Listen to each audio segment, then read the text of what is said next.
Right. My name is Mulindwa, and I'm a journalist and broadcaster from Uganda. What Amazonians are going through right now, we've been through that. Although our case was different, we were fighting the British, and then of course we've been fighting regimes that have come into office and refused to go away. The struggle still continues, but the thing is self-determination. How determined are the people to be free? That is the key question here, and it's the key thing here. And I can see that determination in today's event. So all I can say is to encourage you to go ahead and fight on, because at the end of the day, if you lose the battle now, then the next 20, 40 generations will be there to blame you, or will be there. You won't be there, but at the end of the day, it will be wrong for for other generations to go through the same problem. So all I have in mind is that plan very well, make sure that you know what you're doing, and secondly, have those people who you know determined to fight this battle throughout with you. Because if you have the wrong people, you're going to have a big problem. Thank you very much for saying that. Having experienced this, where are the most likely pitfalls of a struggle like this? What I have in mind is obviously it's going to be internal fights. This is where the problem usually stays. When you have internal fights, when people are fighting each other over issues, places, that is what the biggest problem comes from there. If you're not united to accept under one leader, you'll always have a problem, because you're going to have 2, 3 leaders. You're going to have people who are having internal fights. Basically, that has been Africa's biggest problem. You can see that with Nigeria. You can see that with most other areas. In the case of Uganda, how did you guys overcome this internal fights problem? They're still there. They haven't gone away. They will always be there. There will be people who think that they are much better than the others. They will always be there. But the thing is that you all have to have a goal. If you are determined to fight under one, and you have to have something that unites you all together. Just like a doctor's a husband who may have a wife who's a doctor, and they have one thing in common. They have children, and they're both doctors. So it becomes easier for them because they work in the same profession. So it's something similar. You need something that can put both of you together, all of you together, in a sense that you have a common goal, and that common goal is independence. Now, once you reach that independence, you need again to make sure that you deliver. You have to have transparency, whereas that transparency means everything is there in the open, because that has been Africa's biggest problem. There's no transparency. When a leader does something, it's not there in the open. You hear it later on, and that is where the problem is. But from what I can see here, there's a lot of transparency, and transparency is the key to success. Very good. So, did you have to just forget about naysayers, those who were probably always opposing particular majority viewpoints, or how did you handle that? Well, the key thing is the rule of the majority has always got to be a major issue. If you vote on something and you decide whether it's leadership, whether it's laws that are coming, whatever it is, if you say, okay, let's sit down and vote over this issue, and you see how the issue, that can overpower even a leader. A leader may want an opinion, and he may fail to get it, because other people are looking at it. Everyone else says it's a different thing. So if a leader goes his own way, and it becomes different, if a leader goes his own way, that's going to go where the people want him to go, then you have a problem. Either you change that leader, or you ensure that, as I said, if it's in the open, he will have no choice. But if decisions are made under closed door, it becomes difficult, because leaders always make their way through because the doors are closed. Yes. Yeah. So how did you get your leaders? How do we get our leaders? Well, especially during the struggle for self-determination. Yeah, well, the thing is popularity with those who are popular, those who have formed armed struggles, or those who have formed, who have shown the courage and have the ability to lead, because they can be seen. You may have children in here, and you see how those children are behaving. You see how those children are leading other children. Leadership is always, it's there in us. It can easily be spotted. You may be here, but you don't know that somebody is actually watching you and is seeing how you're performing. That is leadership.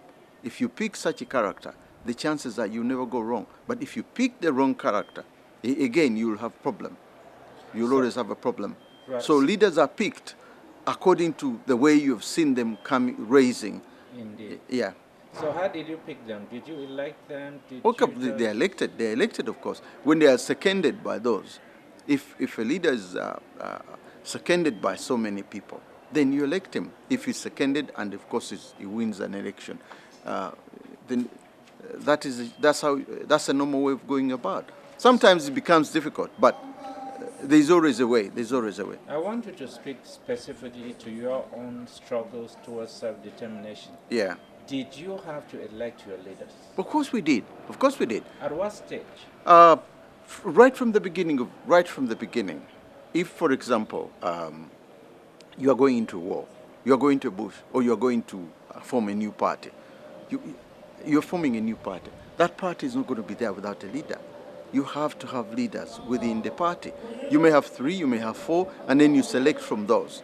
But again, these are people who have been there. You're seeing them in their various. For example, when a party is formed, you get a secretary, you get a treasurer, you get a number of people in their various positions. Now, a leader is also elected from those because you've seen the performance of that leader, and that leader may have been a bank manager, may have been a leader of, say, for example, an organization like a trade union. He may be an army commander. He could be somewhere in the leadership. These people are there. They've been in those positions. So it's a question of saying, yes, I've seen Mr. Steve, that's me, and he's in a good leadership. He's been a leader somewhere. You can't say, for example, now, just pick me and put me into that leadership. Look at my background. Where have I been? What have I done? You can't get someone from the street quickly and put him to the top. No, he must have passed through areas of administration. So it becomes easier for you. Look at the parties even here in the UK. Someone has been an MP for 1 year. It's very difficult to make that person a leader of a party. Obviously, he has to go through 5, 6 years, 10 years. They have seen areas where he's been a minister, he's been where, So these areas, others will look at it and say, I think he's the right person. He's the right person we give the leadership. Tell me, how long were you guys in an armed struggle towards your... The Ugandan armed struggle was almost 8 to 9 years. Yeah, it was 8 to 9 years. But that was a different ball game. When we were fighting Idi Amin, for example, there were so many other groups which had to unite under one leadership to get Idi Amin.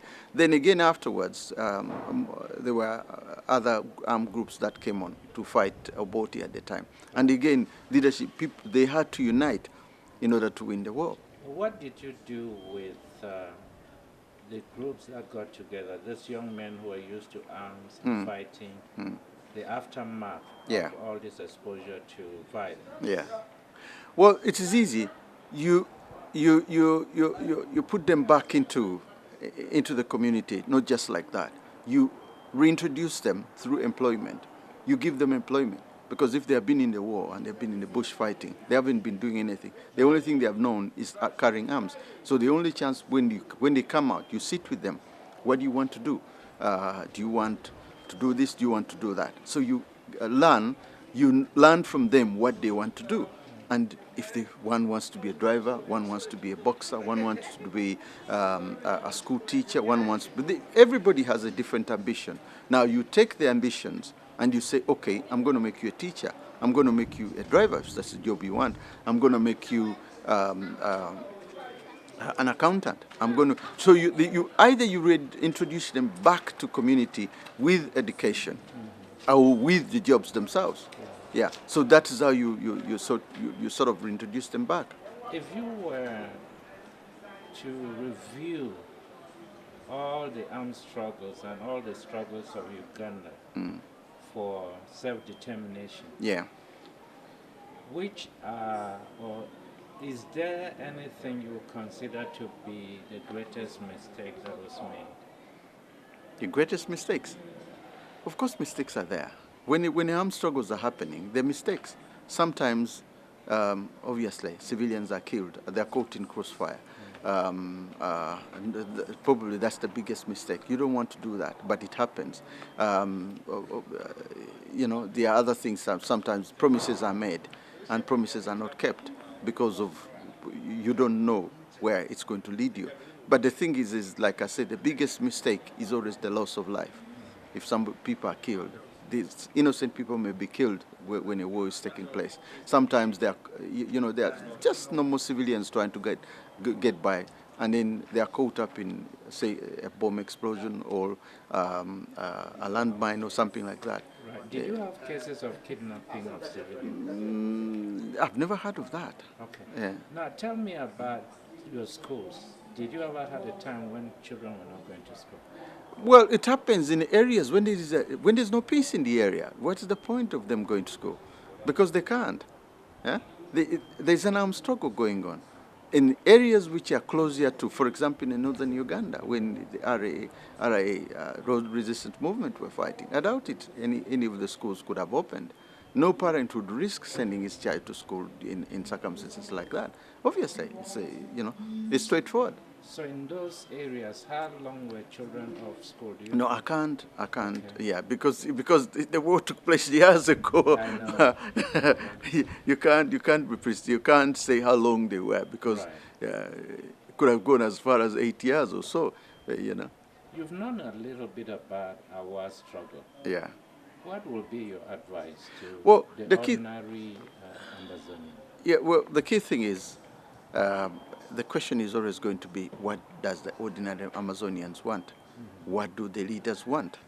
And secondly, there are two things. What do the leaders want? What do they see as something that's going to be successful? Because it's the leaders who are seeing now. Now, what do the people themselves, ordinary Amazonians, want? They want peace. They want their country. They want everything.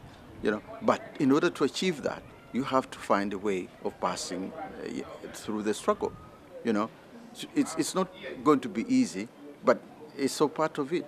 It's so part of it. Because if it was easy, you should have had the independence by now.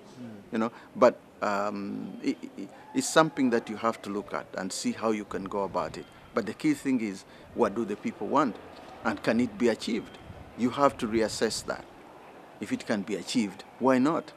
Why can't it be achieved? These questions have to be asked, and then you have to find answers.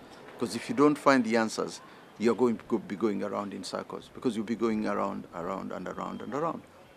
Thank you very much. I do appreciate it. You're welcome.